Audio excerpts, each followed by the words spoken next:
Hello everyone, thanks for joining.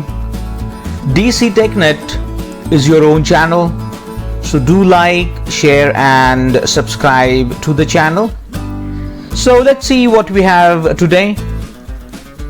So today we'll again continue with our group policy mechanism part 5, and let's see what we have covered in part 4. In our part 4 we have taken a look at what is Windows registry and how group policy mechanism works. And in today's session we'll see what is group policy client-side extensions, and we'll have some demos on we'll see what is group policy management console, and we'll configure a simple policy. We'll block or disable control panel for some users in the via group policy. So let's get started. So what are client-side extensions? So a client-side extension is a dynamic link library or DLL that implements group policy on a client computer. So it's an internal part of the Windows operating system which will implement group policy on the client computer. So client-side extension is an integral component of enterprise group policy administration that applies group policy to users and endpoint systems. So in a nutshell, it is a component of Windows operating system which will actually implement the settings which are there in the group policy. We don't have to install anything on the client computers, so it is already there as a part of Windows operating system. So we'll go with some demos today. So we'll apply a new policy. So I would like to share how I apply new policy, and I came up with this method after researching a lot and after experimenting and after coming up or doing a lot of errors, and so I came up with this particular methodology. So what I do is I follow a mechanism called as ACER, and this stands for absolute clarity of end result. So before configuring any policy, the end result is very clear in my mind what I need to do. So the first step I do is I define the end result, what exactly I want. For example, it can be set up browser default home page, or let's say deny USB storage access for all the users. So this is exactly what I do. I define the end result first. Next step, I create a new policy, then edit the policy as per the end result, and then link the policy to the appropriate container. It can be domain, site or OU. So this is how I configure a new policy. So absolute clarity of end result is the key. Even this helps me in troubleshooting group policy related issues. So let's jump on to the labs, and I'll give you an introduction to group policy management console, and we'll configure a policy. We will go ahead and disable control panel to all the vendors at our London location. So let's jump on to the labs then. Welcome to the labs. Now I have logged on to London DC, and this is the IP address, and the domain is contoso.com. So first, let us open up Active Directory for Contoso. And if you observe the Active Directory over here, you will see some containers and you will see some organizational units or OUs. So if you closely observe over here, these are all containers. Okay, these are all containers, and we won't be applying say policies on a container. Instead, we need to apply policies on the OUs over here. These are all the OUs, where we can see folder inside a folder, somewhat like this. This is an OU. So we can only apply policy on the OUs. We won't be able to apply policy on the containers, say built-in computers or lost and found program data or this system. These are all containers. We won't be able to apply policy. So this is Active Directory. Now let me open up Group Policy Management Console side by side, and we just compare Active Directory users and computers with Group Policy Management Console. So I'm going to Tools again, and I'll be opening up Group Policy Management Console.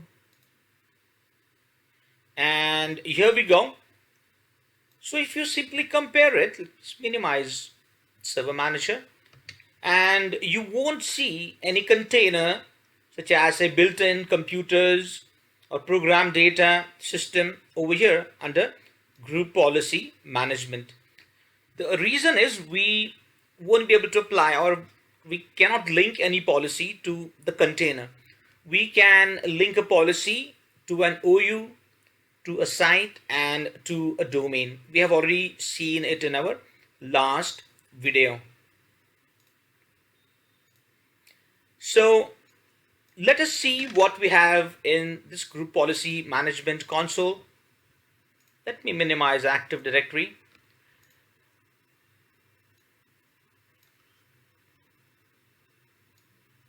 Let me just adjust a little bit. Now we have something over here, Group Policy Objects. This is again a folder. We can call it as a folder. And under this Group Policy Objects, the real or the pure group policies are located. So all the group policies are located under this particular folder named Group Policy Objects. And whatever you see at the top over here, these are just the links. And now we can say that this policy is linked to the contoso.com domain.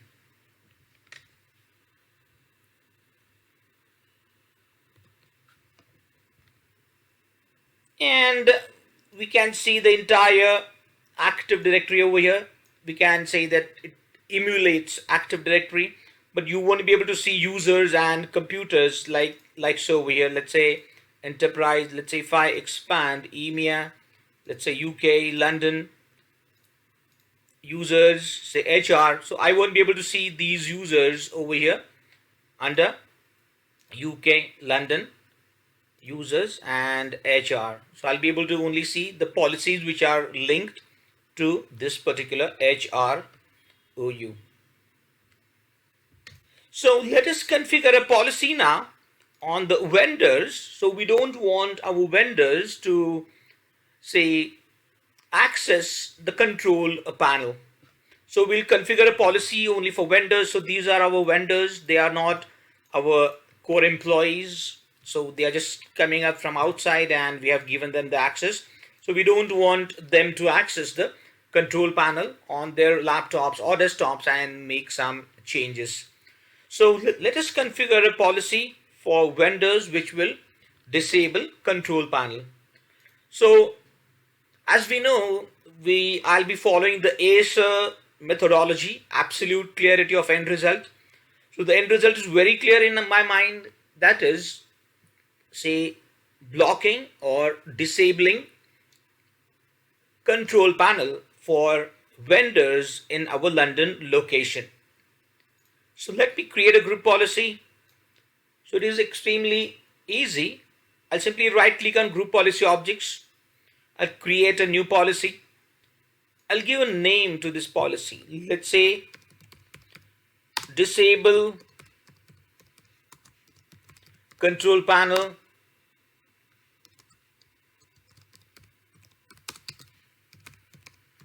London vendors.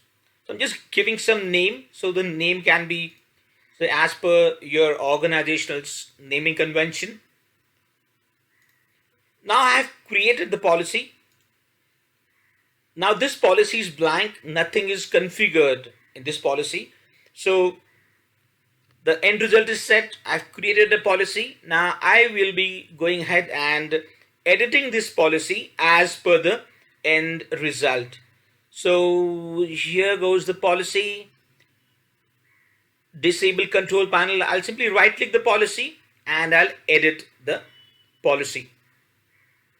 So I'm very clear what exactly I want. So I'll edit the policy. And as we have already discussed, we have two configurations: user configuration and computer configuration. So we have user configuration and we have computer configuration. So we have both the configurations. So our end result is we need to disable control panel for vendors located in our London office. So what all the policies are there? It is under admin templates. So we will be dealing with group policy preferences in our upcoming sessions. Right now we'll be only focusing on the admin templates which are predefined. So I'll expand admin templates under say user configuration. Admin templates, I'll go to control panel, and you can see over here we have a setting which says prohibit access to control panel and PC settings.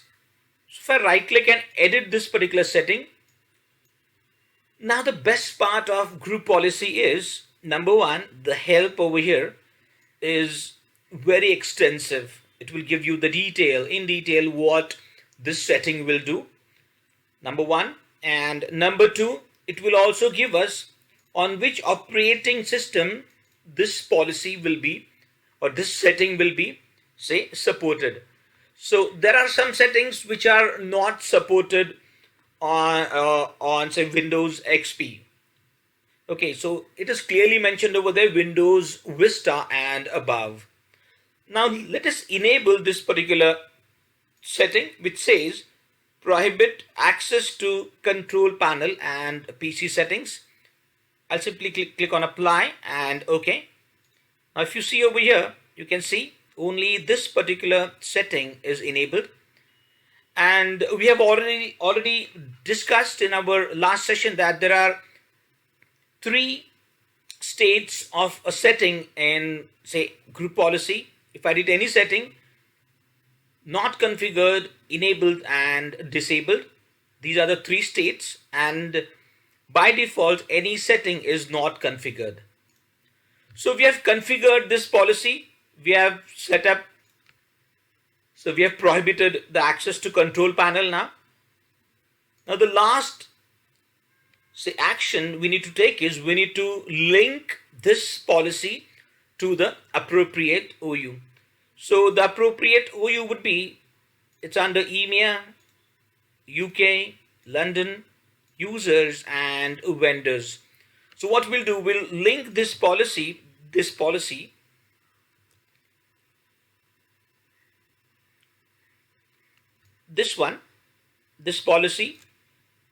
to this particular vendors OU. Otherwise this policy won't get applied, it will just sit under group policy objects.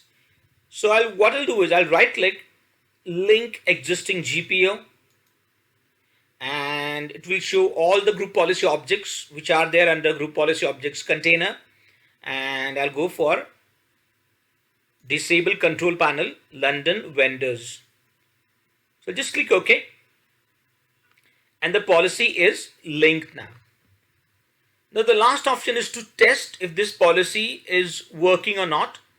So what I'll do is, these are the London vendors. So let me log on using any of the London vendors on this Windows 10 client computer. So let me restart the computer. So I'll be logging on using, say, any of the users over here. So we have almost 6 users. I'll just use, say, Martina to log in. Let's see how it works. is control panel blocked for Martina after logging in? And if it's blocked, we can say that group policy is working fine.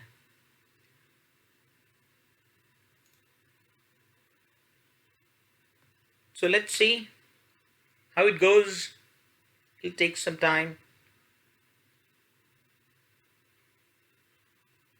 Okay, so we are up. Okay, Martina, we have logged on using Martina, who is the member of this particular vendor's OU, and we have applied policy on this particular vendor's OU.